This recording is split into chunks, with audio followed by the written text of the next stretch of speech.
आइए आपके सामने हमारा प्रयास।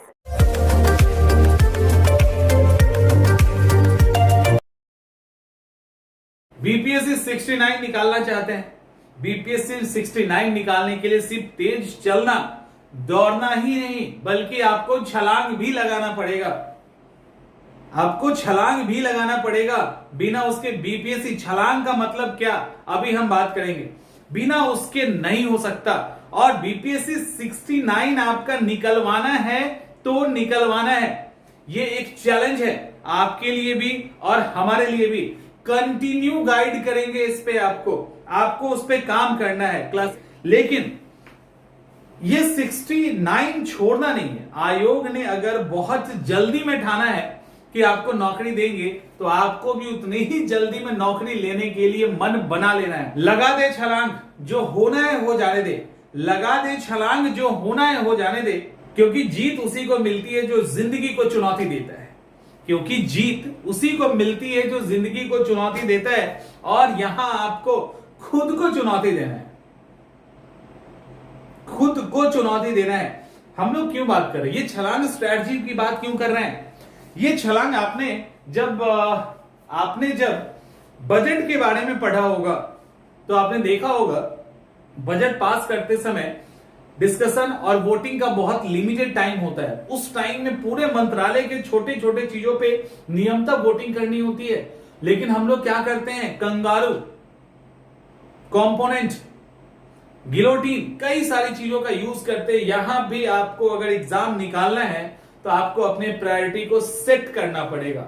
बिना सेट किए हुए आप सिंपल फॉर्मूला से आप चाहोगे बीपीएससी का एग्जाम क्रैक कर देना, ये पॉसिबल नहीं है। लेकिन एग्जाम क्रैक करना है। देखिए सामान्य तरीका क्या है कि आप जीएस पीटी के लिए पढ़ेंगे, जीएस मेंस के लिए पढ़ेंगे, ऑप्शनल पेपर पढ़ेंगे और आप क्या पढ़ोगे, साथ में एसए को भी आपको देखना है। उसके बाद फिर हिंदी या इंग्लिश जो भी है, उसको भी आपको देखना है। तो ये सारी चीजें आप करेंगे। और इसके बाद एक और है ना, मतलब इसी के अंदर इसका एक पार्ट हुआ एमसीक्यू, पीवाईक्यू, आंसर राइटिंग, ठीक है, आंसर राइटिंग, ये सब इसी का पार्ट है ना। आप सोचिए जहां एक सेक्शन को करने में 3-3, 4-4 महीने लग जाते हैं, वहां आपको ये सारा करना है। ये सारा करना है ना, मतलब आपको 1 साल का काम, टोटल 1 ईयर का काम है। ये बहुत अच्छे से करेंगे तो कम से कम ये 6 महीने का काम है, मिनिमम 6 महीने का काम है, ठीक है, कम से कम। जो न्यू स्टूडेंट है उनके लिए तो स्ट्रगल है। अब ऐसी स्थिति में आप इसकी अगर तैयारी करना चाहते हैं तो ये तैयारी तो हो जाएगा, लेकिन 6 महीने में तैयारी हो जाएगी, उसमें कोई दो राय नहीं है। लेकिन वो 6 महीना आपको प्लेन चाहिए। उस 6 महीने में पीटी के एग्जाम का हर्डल, मेंस के एग्जाम का टेंशन, ये सब होगा तो वो 6 महीना कहां रहता है? क्योंकि जो प्रेशर में आप पढ़ाई करते हैं और तैयारी करते हैं तो वो उसी समय आपको काम आता है, बाद में ऑलमोस्ट उसका हिस्सा यूज नहीं होता। जो आप पीसफुल माइंड, दिमाग के साथ पढ़ते हैं और लंबे समय तक पढ़ते हैं ना, वो साथ जाता है, इस बार टाइम नहीं। तो आपको क्या करना है, आपको छलांग वाली स्ट्रैटेजी अपनानी है। आपको छलांग लगाना है। ये कैसा छलांग है, ये कैसा छलांग है, यानी आपको जंप लगाना है। जंप लगाने के लिए आप अपनी स्ट्रैटेजी को 2 भागों में बांटेंगे, 1 और 2 भागों में बांटेंगे। पहले आपको यह तय करना है, अब यहां पे थोड़ा स्मार्टली आपको डिजाइन करना है कि इन सारे में से वो हिस्सा जो सबसे अधिक यूपीएससी में पूछा जाता हो, जो सबसे अधिक पूछा जाता हो, उसको आप यहां पे रखेंगे, 1 नंबर पे प्रायोरिटी देंगे। जब आपका 1 नंबर पूरा हो जाएगा तब 2 नंबर के लिए आप चुनेंगे। लेकिन पहले आप 1 नंबर पे आएंगे। 1 नंबर पे आने के लिए आपको हर सेक्शन से चीजों को छोड़ना होगा। जो इंपॉर्टेंट चीजें हैं वो इसको लाना पड़ेगा। जैसे एज फॉर एग्जाम्पल अगर हम बात करें हिस्ट्री की, तो आपको नेशनल मूवमेंट तो पढ़ना ही पढ़ना है प्रीलिम्स के पॉइंट ऑफ व्यू से, लेकिन वही मेंस के लिए चले जाएंगे तो नेशनलिटी भी पढ़नी है, मूवमेंट्स पढ़नी ही है, नेशनलिटी भी पढ़नी है, लेकिन वहां बुक्स एंड ऑथर नहीं पढ़ना, वहां रेनेसा पढ़ना होगा। ठीक है, तो अब वहां पे रेनेसा पढ़ना है, नेशनलिटी पढ़नी है, गांधी पढ़ना है, नेहरू पढ़ना है, रविन्द्रनाथ टैगोर पढ़ना है, तो वहां आपको कुछ और पढ़ना है और पीटी के लिए कुछ और पढ़ना है। तो यहां एक कॉम्बिनेशन निकालिए कि पीटी कम मेंस का पहले कहां कहां क्या है, उसको निकाल के आपको, और वो भी जो इंपॉर्टेंट है, जो बार बार आता है, बार बार जिसके आने की संभावना है, वो आप यहां पे डालिए और एकदम मोस्ट इंपॉर्टेंट को पहले बार में निपटाइए, क्योंकि आप थ्रू आउट एक एक चैप्टर पढ़ के नहीं हो सकता, नहीं हो सकता। ठीक है, मैं बार बार नहीं हो सकता इसलिए कह रहा हूं, इसको नेगेटिव सेंस में नहीं लेना है, वो इसलिए कह रहा हूं कि मुश्किल है सामने, समझ में आ रहा है, उसके तरीके को बदलना पड़ेगा। हम जबरदस्ती चाहेंगे कि हिमालय को हम इंडिया की तरफ से चढ़े तो हमारे लिए बहुत मुश्किल होगा, दिक्कतें आ सकती है, लेकिन नेपाल के रास्ते चढ़ेंगे तो आराम से चढ़ जाएंगे, स्मूथ है थोड़ा ज्यादा, तो हम उस रास्ते पे चलना है। उसके बाद सेकेंड में हम लोग क्या उठाएंगे, इसके अंदर से जो जो सेक्शन है। अब देखो आपको क्या करना है, एक और चीज मैं इसके साथ साथ बता रहा हूं, ये फर्स्ट और सेकेंड का लगा लिया ना, अब आपको क्या करना है, एक चीज कंटिन्यू रखनी, दो चीज कंटिन्यू रखनी। वो दो चीज क्या होगा जिसको आपको कंटिन्यू रखना है,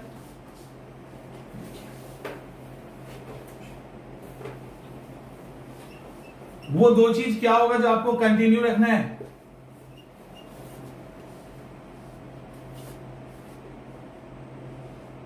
पहला आंसर राइटिंग आपको कंटिन्यू रखना है। सब चीज पढ़ लोगे और मेंस के आंसर राइटिंग में अगर चूक हो गया तो कुछ नहीं हो सकता। आंसर राइटिंग प्लस एमसीक्यू या पीवाईक्यू वाला जो सेक्शन है ना, उसको आपको कंटिन्यू रखना है, इसको कंटिन्यू रखना है, इसको छोड़ना ही नहीं है, ये चलता रहेगा एग्जाम तक। उसके बाद दूसरा सेक्शन, आप अभी क्या कीजिए, अपने ऑप्शनल, ठीक है, अपने optional paper plus optional paper के साथ साथ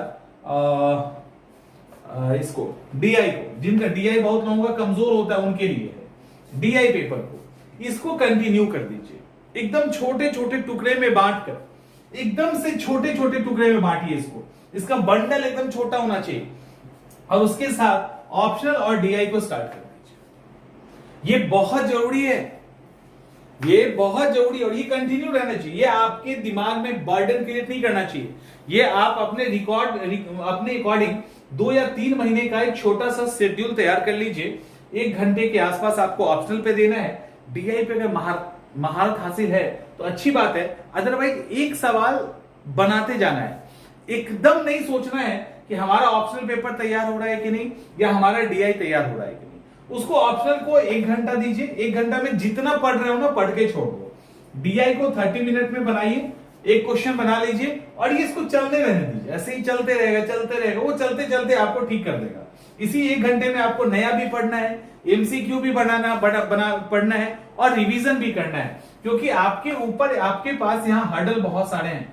इसका जो दूसरा पक्ष है ना, जहां पे जीएस भी है और आंसर राइटिंग भी है, ये सब, तो वो हर्डल ज्यादा है। तो इसके लिए आपको फिर अब देखो यहाँ पे क्या करना है, एक तो आपने यहाँ पे इसको कंटिन्यू कर दिया, दूसरा आप अभी क्या कीजिए, स्टार्टिंग में क्या करो, 1 सप्ताह से 15 दिन, क्योंकि अभी समय है, अभी प्रीलिम्स का वो प्रेशर नहीं आया है, या वो प्रेशर आप फील नहीं कर रहे हो जो एक्चुअली में होना चाहिए, ठीक है।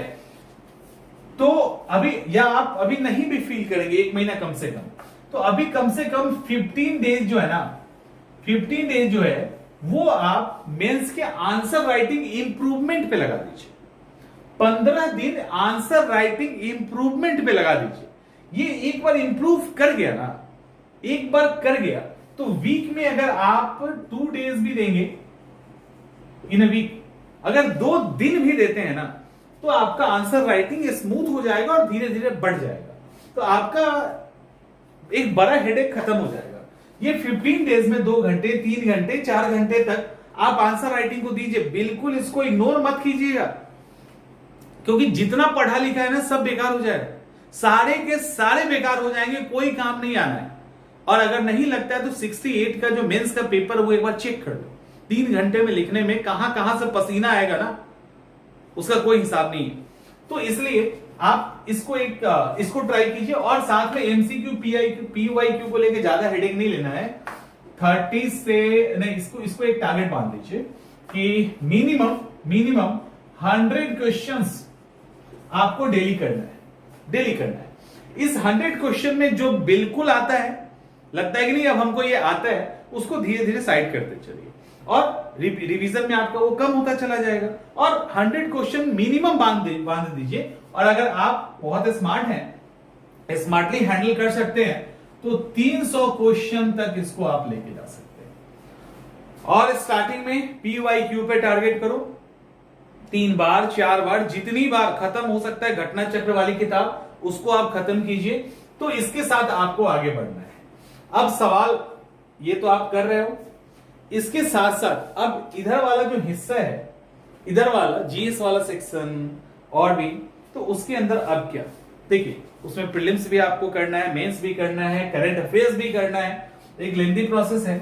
यहां पे आप क्या कीजिए, अच्छे से शेड्यूल प्लान कीजिए। छलांग वाला जो फॉर्मूला 1 और 2 था वो पूरा यहां लगा दीजिए। और पीटी में फैक्ट्स याद करते हो ना, आर्टिकल्स याद करते हो ना, तो पीटी में जो फैक्ट्स और आर्टिकल याद करते हैं उसी तरह से मेंस के पॉइंट्स याद कीजिए लिख कर। क्योंकि आप अगर 68 का पेपर देखें तो क्या लगता है, बिना याद किए हुए वहां आंसर आप 3 घंटे में पूरा कर लेंगे।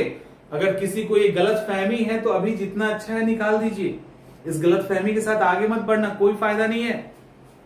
समझ में आ रहा है, कोई फायदा नहीं है। तो आपको क्या करना है, आपको जीएस पेपर के अंदर प्रीलिम्स के भी फैक्ट्स याद करने हैं और मेंस के भी पॉइंट्स याद करते चलने हैं जो कॉमन वाला है। और उस तरह से मेजर सेक्शन आप कवर करेंगे, मेजर सेक्शन आप कवर करेंगे। और ये आप कब तक चलोगे लेके, इसको आपको लेके चलना है कम से कम, ये पीटी मेंस का कॉम्बिनेशन कम से कम अधिक से अधिक चलेगा 31 अगस्त तक, मैक्सिमम 31 अगस्त तक, मिनिमम 15 अगस्त तक आपको लेके चलना है ये कॉम्बिनेशन। क्योंकि पीटी एग्जाम के बाद रिवीजन के अलावा कुछ ही सेक्शन और बचने चाहिए, अदरवाइज कुछ नहीं तो कुछ नहीं हो सकता, कुछ नहीं हो सकता। तो आपको मिनिमम अभी 2.5 महीने हैं, जून जुलाई और 15 अगस्त, ये 75 डेज, ये 75 डेज तो आप लेके चलो इसको 2.5 महीने। और थोड़ा सा कलेजा मजबूत है, थोड़ा सा स्मार्टली आप डिजाइन कर रहे हो, तो आप इसको 31 अगस्त तक लेके जा सकते हैं। इसके बाद मेंस को कीजिए बंद, इसके बाद कीजिए मेंस को बंद। करंट अफेयर्स का टेंशन भी आप लोगों को होगा। करंट अफेयर्स के लिए नियम बांध दीजिए 20 मिनट्स का, ठीक है, 20 मिनट डेली करंट अफेयर्स। जो पढ़ना है पढ़िए, टाइमर लगा दो, 20 मिनट होते ही किताब बंद कर दीजिए। इतना इनफ टाइम है आपके पास कि वो एक टाइम ऐसा आएगा 15-20 दिनों के बाद, 20-20 मिनट मात्र पढ़ने के बाद, कि आपके वही फैक्ट्स रिपीट होंगे। और इस 20 मिनट में आप कौन वाला करंट अफेयर्स पढ़ेंगे, किसी मतलब वो वाला नहीं, मंथली मैगजीन नहीं, जो ईयरली टाइप की आती है वो पढ़िएगा। मंथली का हिसाब किताब अभी छोड़ दीजिए और वो अपने अकॉर्डिंग आप सेट कर लेना। मेरे हिसाब से अगर है तो ये 20 मिनट में आप जो ईयरली हाफ ईयरली टाइप का मैगजीन आता है, अलग अलग 2-3 पब्लिकेशन का लीजिए, एक का मत लेना, 2 कम से कम, 3 तो चले, 3 तक तो आपको मिनिमम रहना चाहिए, 2 तो होना ही चाहिए, कम से कम 3 जरूर लीजिए और उसको पढ़िए। एक टाइम आएगा जब चीजें रिपीट होने लगेगी और आपके लिए उस 15-20 दिन के बाद लगेगा अच्छा ये भी पढ़ा है, ये भी पढ़ा है, वो भी पढ़ा है। जब 15-20 दिन ऐसे पढ़ते पढ़ते हो जाए ना, अब आप उठा लो महीने वाला और देखो कैसे रिपीट होने लगेगा चीजें। तो इसको कहते हैं प्लान करना है स्टडी को। तो ये हो गया, ये आपका एग्जाम तक चलता रहेगा। इसको भी इसी तरह के शेड्यूल में डाल दीजिए। इसके बाद बंद कर देना 15 या 31 अगस्त के बाद, और उसके बाद पीटी में वातावरण में आ जाइएगा। रिवीजन फैक्ट्स ये सब चलता रहेगा, एग्जाम निकल जाएगा। और पीटी की बात की जो प्लानिंग है वो तो बाद में होगी। अभी इतना आपको 30 सितंबर तक करना है और ये एकदम से जरूरी है, क्योंकि छोड़ोगे क्या, सवाल है छोड़ेंगे क्या, कुछ छोड़ ही नहीं सकते। तो ये सारा है, और देख लीजिए अपने हिसाब से, इसको प्लान कीजिए। वैसे ये बहुत बड़ा चैलेंज है और इस चैलेंज को हम लोगों को अच्छे से पार करना है। मजा तभी आएगा ना। मिलते हैं अगले वीडियो में।